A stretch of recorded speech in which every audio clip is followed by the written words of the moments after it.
అరే కార్తీక్, ఇవాళ నీకు మంచి స్టోరీ చెప్పడానికి వచ్చా. ఏంటిది? కృష్ణుడు అర్జునుడు ఒక రోడ్డు మీద వెళ్తా ఉంటారు. వెళ్తా ఉన్నప్పుడు ఒక అడుక్కునేవాడు కనపడతా ఉంటాడు. అర్జునుడు వచ్చి జాలిగుండి కదా, కృష్ణ ఏంటిది, చాలా మందిని మంచిగా బతికిచ్చో, ఈయనేంటి అడుక్కునేవాళ్ళ చేసావు అంటే, నీ ధర్మం నువ్వు పాటించి నువ్వు సైలెంట్కి వెళ్ళిపో అంటాడు. అర్జునుడు ఊరుకోకుండా ఏం చేస్తాడు, అరే బాబు ఇటు రారా అడుక్కునేవాడా, ఇదిగో ఈ బంగారు నాణ్యాలు తీసుకో, నీ బతుకు నువ్వు అడుక్కో మాకు ఇంకోసారి అని చెప్తాడు. మనోడు ఏం చేస్తాడు, అడుక్కునేవాడు, అబ్బా నేను బతికిపోయాను, బంగారు నాణ్యాలు తీసుకెళ్లిపోయి ఇల్లు కట్టేసుకుంటా, లైఫ్ సెట్ అయిపోద్ది అనుకుని వెళ్తాడు. వెళ్లే దారిలో ఇద్దరు దొంగలు కనపడతారు.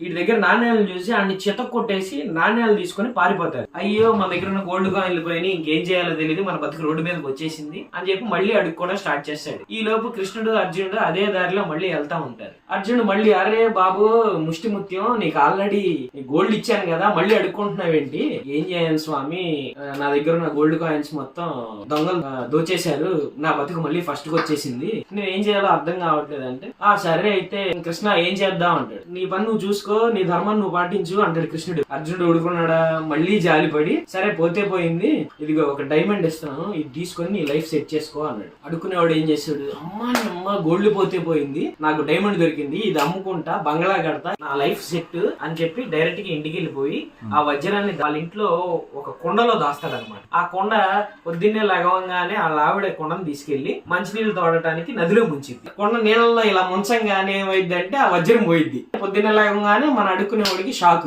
ఉన్న వజ్రం పోయింది, ఈ దరిద్రం ఏంటి, మన లైఫ్ స్టైల్ ఎలా తయారైంది ఏంటి, మళ్ళీ అడుక్కోవడమే మన బతుకని చెప్పి మళ్ళీ రోడ్డు మీద అడుక్కోవడం స్టార్ట్ చేస్తాడు. మళ్ళీ కృష్ణుడు అర్జునుడు అదే దారిలో వెళ్తా ఉంటారు. అలా వెళ్ళగానే, అరే బాబు ముష్టిముత్యం, అసలు నీకు గోల్డ్ ఇచ్చా వజ్రం ఇచ్చా అయినా నీ లైఫ్ స్టైల్ ఇలాగే ఉందంటారు బాబు, నీ బతికేంటి, కృష్ణ ఏం చేద్దాం, అసలు ఏంటి 2 సార్లు ఛాన్సెస్ ఇచ్చినా పోగొట్టుకున్నాడు వీడు, నీ పని నువ్వు చూసుకో, నీ ధర్మాన్ని నువ్వు పాటించు అంటాడు కృష్ణుడు. ఎప్పుడు అర్జునుడికి మళ్ళీ జాలేసి, అరే నీకు పెద్ద పెద్ద అమౌంట్లు ఇస్తే నువ్వేమో దాచుకునేటట్లు లేవు గానీ, ఇది ప్రస్తుతానికి 2 నాణ్యాలే ఉన్నాయి, ఈ ఉంచుకొని నీ బతుకు నువ్వు బతుకుపో అన్నాడు. సరే ఈ 2 నాణ్యాలతో మనకి ఇల్లేం వచ్చింది, ఏం చేయాలా అని ఆలోచిస్తా ఉన్నాగా ఒక చేపలు అమ్మే బొడ్డోడు నడుచుకుంటూ వెళ్తాడు. ఆ చేపలు అమ్మే వాడి పైన బుట్ట ఉంటుంది, బుట్టలో చేపల్లో ఒక చేప బతికుంటుంది, అది ఎగురుతాం. ఆడ చేపను చూసి, అరే మనకి ఎలాగో ఈ 2 నాణాలు ఉపయోగపడవు, ఆ చేపను కొని కనీసం దాన్నైనా బతికిద్దాం అని చెప్పి ఈ 2 నాణాలు ఆడికి ఇచ్చి దగ్గర చేప కొని వెళ్ళి నదిలో వదులుతాడు. ఆ చేప ఏం చేస్తుంది, అంతకు ముందు ఆ లావిడ పడేసిన వజ్రాన్ని మింగి బయటకు వస్తా ఉంటది. ఈ వెంటనే ఆ చేపను చూసి, అమ్మా నాకు వజ్రం దొరికింది,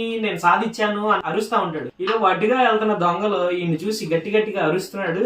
ఊళ్ళో జనాలందరూ మనల్నే దొంగలు అనుకుంటున్నారేమో.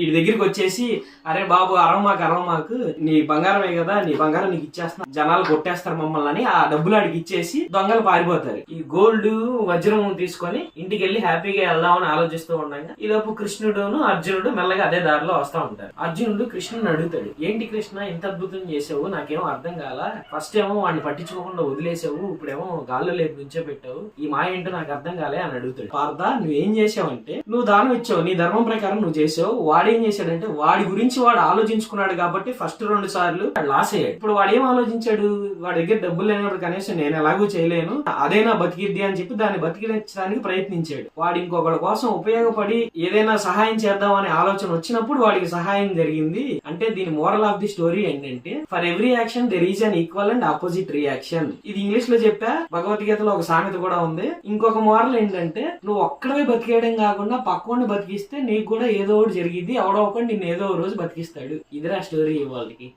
Happy Saturday.